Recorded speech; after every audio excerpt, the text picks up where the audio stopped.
కేవలం ₹1,00,000 ఇన్వెస్ట్మెంట్తో మీరు మేధా ఇన్స్టిట్యూట్ బ్రాంచ్ని మీ ప్రాంతంలో ప్రారంభించండి. హాయ్ బషీర్ మాస్టర్, ఎలా ఉన్నారు? నమస్తే, చాలా బాగుంది. సో ఇప్పుడు మనకు ఇష్యూ హార్ట్ ఇష్యూ నడుస్తుంది. సో చాలా 15 సంవత్సరాల అనుబంధం ఏమి ఇది తనతో పాటు. సో అసలు ఎలా దాని గురించి మాట్లాడాలి అంటే జానీ మాస్టర్ ఆయన బిహేవింగ్ అయితే నేను 15 years నుంచి చూస్తున్నాను కాబట్టి ఆయన అయితే చాలా మంచోడు మనిషి. అంటే నేను ఆయనతో తిరిగిన అంటే దాదాపు ఒక 5-6 times కలిసాము. ఎక్కువ ఇక్కడ మన అపోలో హాస్పిటల్ దగ్గర స్టూడియోలో ప్రాక్టీస్కి వస్తుండే అనమాట. ఇక నేను కృష్ణానగర్ పోయేటప్పుడు మీ కృష్ణానగర్ కాడ మజీద్లో నమాజ్ చదువుకునే వాళ్ళం ఇద్దరం. నాకు ఆయనతో ఎక్స్పీరియన్స్ ఏంటంటే చాలా మంచోడు, హార్డ్ వర్కరు, ఓకే, మంచి వర్కర్. కానీ ఇది నేను చూసే వరకు షాక్ అయిపోయాను అనమాట. జానీ మాస్టర్ ఏంటి ఇలా చేయడం ఏంటని చెప్పి నాకు కూడా కొంచెం చాలా బాధ అనిపించింది. ఎందుకంటే ఇప్పుడు పాన్ ఇండియా కొరియోగ్రాఫర్ అంటే అసలు మామూలు విషయం కాదు. అలాగే నేషనల్ అవార్డు కూడా వచ్చింది రీసెంట్గా. నాకైతే చాలా బాధ అనిపించింది. అసలు ఏమైంది, అసలు ఏంది అనేది నిన్న ఆఫ్టర్నూన్ వరకు టెన్షన్లోనే ఉన్నా. ఇక ఏమైనా వాళ్ళు పోయి పోలీస్ అయితే కంప్లైంట్ పెట్టారు కాబట్టి ఆ పోలీసులు కొంతమంది వాళ్ళ యూనియన్ మెంబర్స్ కొంతమంది ఉన్నారు చూసుకుంటారు. యాక్చువల్గా ఆయన వచ్చి ఇంకా ప్రెస్ మీట్ ఎక్కడ బయట ఇవ్వలేదు కాబట్టి అసలు ఏం జరిగింది అనేది మనకి ఇంకా తెలియదు. యాక్చువల్లీ మనం అంటే చూస్తున్నాం ఈ మధ్య మీటూలు అని. సో అంటే అసలు ఎట్లా ఉంటుంది, ఆఫ్ ది కెమెరా ఎలా బిహేవ్ చేస్తారు అంటే ఇప్పుడు షూట్స్కి వెళ్తే అక్కడ అసలు వాళ్ళకి టైం దొరకదు ఫస్ట్ ఆఫ్ ఆల్. ఎందుకంటే కొన్ని సాంగ్స్లలో హెవీ స్టెప్స్ ఉంటాయి, కొన్ని బాలీవుడ్కి వచ్చే వరకు కొంచెం లూజ్ మూమెంట్స్ ఎక్కువ ఉంటాయి.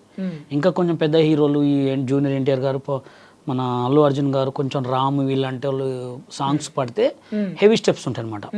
సాంగ్ కొరియోగ్రాఫ్ చేసేటప్పుడు ఎట్లా ఉంటుంది అంటే ఫస్ట్ మాస్టరు, ఇద్దరు అసిస్టెంట్ కొరియోగ్రాఫర్స్. పెద్ద సాంగ్ అనుకోండి, ఒక 100 members 200 members సాంగ్ అంటే 4 assistants ఉంటారు. వీళ్ళు ముందే కంపోజ్ చేసుకుంటారు, మాస్టర్ అసిస్టెంట్స్ ముందే కంపోజ్ చేసుకున్న తర్వాత గ్రూప్తో ప్రాక్టీస్ చేస్తారు. కొంతమంది హీరోలు ఎక్కువ చేయని వాళ్ళు ఉంటే వాళ్ళు కూడా వచ్చి రిహార్సల్ చేస్తారు. కొంతమంది టక్కన అక్కడే కౌంటింగ్ కొట్టే వాళ్ళు, ఎన్టీఆర్ లాంటి వాళ్ళు ఇట్లాంటి వాళ్ళు అయితే లైవ్లో కొట్టేస్తారు అనమాట.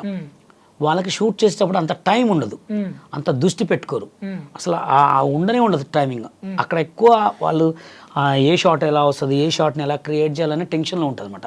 ఇంత ఉండదు. ఒకవేళ ఉంటే లంచ్ బ్రేక్లో అది కూడా మాస్టర్ వెళ్ళిపోయి జస్ట్ తినేసి జస్ట్ అట్లా రిలాక్స్ అవుతాడా, లేకపోతే మళ్ళీ నెక్స్ట్ బీజిఎం ఏం ఆడాలి, నెక్స్ట్ సెట్ ఎక్కడ, నెక్స్ట్ షాట్ ఏంటో ఉంటుంది. వాళ్ళకి టైం ఉండదు. టైం ఉంటే షూట్లు లేనప్పుడే తప్ప అంతకుమించి టైం సెట్లో అసలు పాసిబుల్ కూడా కాదనమాట. అది అంటే ఇప్పుడు లంచ్ బ్రేక్ అంటే అంటారు అక్కడ యువతి చేసిన ఆరోపణలు ఏంటంటే క్యారీవాన్లో ఇలా చేశారు అనేసి తను అంది. సో ఎలా ఉంటుంది అట్మాస్ఫియర్, నిజంగా ఉంటుందా? తను ఎలా ఉంటాడు జనరల్గా క్యారీవాన్లో? అంటే ఇప్పుడు ఏదున్నా తను పిలవాలనుకుంటే ఇప్పుడు ఇద్దరు అసిస్టెంట్ పిలవాలి, తనతో డిస్కషన్ చేయాలంటే ఇప్పుడు ఇద్దరు మేల్ అసిస్టెంట్ ఫీమేల్ అసిస్టెంట్ పెట్టి మూమెంట్ ఏమైనా చూసుకుంటారు. ఆ క్యారీవాన్లో కూడా అంత ప్లేస్ ఉండదు. ఇక ఇప్పుడు చనువు ఎలా ఉంటుందంటే బాగా ఆ చనువును బట్టి సిచ్యువేషన్ ఉంటుంది. ఇంకా ఆ చనువులో మనం ఏం చెప్పలేము, ఎందుకంటే అది వాళ్ళకే తెలుస్తుంది. ఇప్పుడు ఆ మాస్టర్కి అండర్స్టాండింగ్, అమ్మాయికి అండర్స్టాండింగ్, మేల్ అండర్స్టాండింగ్, ఇంకోటి ఏంటంటే దాంట్లో కూడా అది వాళ్ళ అండర్స్టాండింగే బట్టి ఉంటుంది తప్ప కొన్ని మనం అంత కనుక చెప్పలేము వాడి గురించి. అట్లా అంటే ఇప్పుడు నేను విన్నాను ఇందాక, విభేదాలు ఉన్నాయి మాకు జనరల్గా అసోసియేషన్. యాక్చువల్గా మాది ఏంటంటే ఇప్పుడు నేను ఫస్ట్ హైదరాబాద్కి వచ్చినప్పుడు డాన్సర్ కార్డు కోసం ట్రై చేశా. తెలుగు సినిమా ఇండస్ట్రీలో తెలుగు సినిమా డాన్సర్గా 2000లో దాదాపు ఒక 10 సార్లు ఆడిషన్కి పోయినా. నన్ను పొట్టి అని చెప్పి నాకు కార్డు ఇవ్వలేదు, హైట్ తక్కువ అని చెప్పి 10 సార్లు ఆడిషన్కి పోతే కూడా మార్క్స్ వేశారు మంచి. నాకు ఓన్లీ హైట్ తక్కువ అని కార్డు ఇవ్వలేదు. కార్డు ఇవ్వకపోతే నేను చాలా బాగా అంటే కార్డు కావాలని వచ్చిన చాలా తిరగలేదు. నన్ను తీసుకొచ్చింది కూడా మ్యూజిక్ డైరెక్టర్ చక్రి గారు కూడా తీసుకొచ్చిండు. ఆయన నన్ను ఖమ్మం నుంచి పట్టుకొచ్చిండు. ఇక్కడే ఆఫీస్ ఉండే, ఆఫీస్ కాడ ఆయన దగ్గర పోయి తిరిగి ఆయన కూడా కార్డు ఇప్పిమంటే అప్పుడు సూర్య సినిమాకి సూర్య అనే మోహన్ బాబు గారు మా అసిస్టెంట్కి ప్రెసిడెంట్. అప్పుడు మా అసిస్టెంట్ ప్రెసిడెంట్ గారు సార్ మీరు ఇప్పిలేరు కారంటే అప్పుడు చెప్పిండు అనమాట, నేను కార్డు ఇప్పిలేను రా అని. ఇక తర్వాత ఆయనకి ఇప్పిలేడని ఫీలింగ్ వచ్చింది నాకు.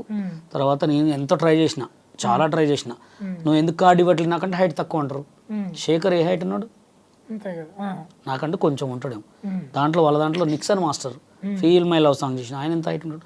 వాళ్ళు కావాలని కొంతమందిని దృష్టిలో పెట్టుకున్నారు, మనసులో పెట్టుకుని తొక్కేస్తాను. నేను వచ్చింది సైడ్ డాన్సర్ కోసం 50,000 కూడా కడతా అని చెప్పి అప్పుడు, కానీ నాకు కార్డు ఇవ్వలేదు. నాకు కార్డు ఇవ్వకపోవడానికి కారణం ఏంటంటే నేను చేసిన తప్పు ఏంటంటే 2002లో ఖమ్మంలో రాష్ట్ర స్థాయి డ్యాన్స్ పోటీలు పెట్టా. ఖమ్మంలో చాలా పెద్ద ప్రోగ్రామ్ అప్పుడు. 5,000 రూపాయలు ఫస్ట్ ప్రైజ్ పెట్టి నా బుద్ధి తక్కువ ఇక్కడ వాళ్ళని జడ్జిమెంట్కి తీసుకెళ్ళా. ఎవరెవరిని? రమేష్ కపిల్ కన్నా అని. తర్వాత నెక్స్ట్ ఇంకోసారి పెట్టినప్పుడు ప్రెసిడెంట్ని తీసుకెళ్ళా. అప్పట్లోనే ఒక ఖమ్మం నిండా ఓ బషీర్ బషీర్ బషీర్ అంత జనం నా అంటే మస్తుండే. అభి సినిమా హీరో కమలాకర్ గారు గెస్ట్కి వచ్చిండు. వచ్చిన తర్వాత వీడికి ఇప్పుడు ఇంత ఫేమ్ ఉంది అని చెప్పేసి వాళ్ళు ఆల్రెడీ గమనిస్తారు కదా, తెలుసు కదా మీకు. అందులో కూడా నీ ముస్లిం కార్డు ఇవ్వమంటే ఎంత తిరిగినా కార్డీలే. అప్పుడు కార్డు ఇవ్వకపోతే నేను షూటింగ్ చూడటానికి వెళ్తుంటే అప్పుడు ఒక రాధా ఇద్దరు కృష్ణుల పెళ్లి సాంగ్ నడుస్తుంది. గరం గరం బేలుపూరిని ప్రభుదేవ్ మాస్టరు, శ్రీకాంత్ గారు, కొరియోగ్రాఫర్ లారెన్స్ మాస్టర్ గారు. నేను పోతుంటే చూశానమాట. చూసి ఏ బాబు ఇట్రా అని పిలిచాను నన్ను. అది ఎందుకు నాకు కూడా తెలియదు. ఎవరేమో అబద్ధం అనుకున్నా అని నేను పట్టించుకోను. చూసిన తర్వాత మాస్టర్ నమస్తే మాస్టర్ అంటే నువ్వు మొలల మీద డ్యాన్స్ వేస్తావు కదా అన్నారు. అవును సార్ అన్న. నేను ఇట్లా టేబుల్ కొట్టుకున్న పైన మొలలు ఉంటాయి అనమాట. ఆ మొలలకి లెగ్స్ తోటి డ్యాన్స్ చేసేవాడిని. అప్పుడు వీసా టీవీ ఉండే. అప్పుడు వీసా టీవీలో నా లైవ్ ఎక్కడ చూసారు అని. నీకు ఏందమ్మా ఇక్కడ తిరుగుతున్నాయిందంటే సార్ నాకు కార్డు కావాలి సార్ అని చెప్తే బంజారా హిల్స్లో స్టూడియో రా అని చెప్తే వెళ్ళా. అప్పుడు కొడితే కొట్టాలరా 6 కొట్టాలరా అని సాంగ్ ప్రాక్టీస్ చేస్తుంటే ఏమైనా చేస్తావమ్మా అంటే అదే పాటకు నేను కూడా వేసిన. చాలా బాగా వేసావమ్మా, నా తరపున ఏమైనా హెల్ప్ కావాలంటే నాకు డాన్సర్ కార్డు కావాలి సార్ అంటే సరే 2 days ఆగిరా అని చెప్తే పిలిపించారు. 2 days తర్వాత 50,000 ఇచ్చారు. ఎవరికి? అక్కడ ఉన్న పిఏకి. నెక్స్ట్ కట్ చేస్తే మా సినిమా డైరెక్షన్కి వెళ్ళిపోయారు. ఆ డబ్బులు ఎవరు తిన్నారో కూడా ఇంతవరకు తెలియదు. ఇంకా అప్పటి నుంచి కట్ చేస్తే నాకు కార్డు రాలే. తిరిగి నా రేపు అడిగితే ఎల్లుండి అడిగితే ఎన్ని సంవత్సరాలు అడిగినా కూడా కార్డు ఇవ్వలే. అట్లా ఏజ్ పెరిగిపోయింది, మొత్తం పెరిగిపోయింది. చక్రి గారు కూడా చనిపోయారు. తర్వాత డీ ప్రోగ్రాంలో చేసిన తర్వాత కొన్ని తెలిసిన ముంబైలో కొరియోగ్రాఫర్ కార్డు ఇస్తున్నారంటే డైరెక్ట్ ఒక పెద్దవాళ్ళు, నేను శ్రీమంజునాథ సాంగ్ చేసేవాడిని ఇట్లా నామాలు పెట్టుకొని. నా పర్ఫార్మెన్స్ బాగా నచ్చి నీకేమైనా హెల్ప్ కావాలా బాబు అంటే సో నాకు కొరియోగ్రాఫర్ కార్డు తీసుకున్నాను. 2.5 lakhs వాళ్ళు ఇచ్చారు నాకు. పోయి బాంబే పోయి కార్డు తెచ్చుకున్నా. కార్డు తెచ్చుకున్న తర్వాత కూడా ఇక్కడ మమ్మల్ని సాంగ్ చేయనిలే. ఎందుకని? బాంబే కదా, నువ్వు బాంబే కార్డు కదా. ఓకే, అలా చేస్తారన్నమాట. అంటే వాళ్ళ కంట పడితే వాడు కథమే. నేను ఒక్కడనే కాదు, ఒక హరినాథ్ రెడ్డి ఏంటి, ఒక సందీప్ మాస్టర్ ఏంటి, ఒక బెన్నీ మాస్టర్ ఏంటి, నేనేంటి, రాజు ఏంటి, సీను ఏంటి, కెవిన్ ఏంటి, అంతమంది. అందుకోసం మేము అందరం కలిసి Telangana cinema dancers and dance director union పెట్టినాం. ఇవన్నీ జనాలకి అవపడవు, వినపడవు. ఏదో వీడేదో చెప్తున్నాడులే, మాకేం అవసరం, మీకు చెప్పాల్సిన అవసరం అది. అంటే ఇప్పుడు ఎవరెవరు అంటే మీరు అన్నారు కదా ఇట్లా తొక్కేస్తున్నారు అనేసి, ఇక పేర్లు అంటే ఇక అయిపోయింది. ఇప్పుడు యాక్చువల్గా ఎట్లా ఉంటుంది అంటే ఎవడి పాపం వాడికి తగిలేసింది ఆల్రెడీ. అందరికి పాపం తగిలింది, అందరూ అనుభవించేశారు. ఇప్పుడు నేను ఇంకా మంచిగున్నా. నేను కొరియోగ్రాఫర్ కాకపోయినా కానీ సోషల్ మీడియాలో 10 మందికి హెల్ప్ చేస్తున్నా, 10 మందికి సపోర్ట్ చేస్తున్నా, 10 మందికి వీడియోలు చేస్తున్నా, డబ్బులు లేకపోతే డబ్బులు ఇస్తున్నా. నా అంత దానం నేను చేస్తున్నా. అంటే ఏం పాపం తగిలింది? ఎవడు పెద్ద కాలేదు. ఇప్పుడు నేను నిన్ను నెడతా, నువ్వు పెద్ద అయితే కదా నాకంటే కావాలిగా. ఇప్పుడు నువ్వు నన్ను పడేసినావు, నాకంటే పెద్దోడు అయినావా? ఇటు నన్ను పడేసినావు, నువ్వు పెద్ద కాలే, అందరు సర్వనాశనం అయిపోయారు. ఇప్పుడు మ్యూజిక్ డైరెక్టర్ చక్రి గారు ఉన్నాడు, నన్ను తీసుకొచ్చి నాకు హెల్ప్ చేస్తా అని ఉన్నాడా? పాపం తగిలినట్టే. అది నేను చేసిన పాపమా వాళ్ళు చేసిన పాపమా అని కాదు. ఎప్పుడైనా మనకు చేతనైతే ఒకటికి హెల్ప్ చేస్తానా, లేకపోతే మూసుకోవాలి. నా ఇండస్ట్రీ, నా సిచ్యువేషన్లో అయితే నన్ను తెలుగు సినిమా ఇండస్ట్రీలో కొంతమంది సినిమా ఇండస్ట్రీ వాళ్ళు చాలామంది కూడా నా మీద అన్యాయం చేశారు.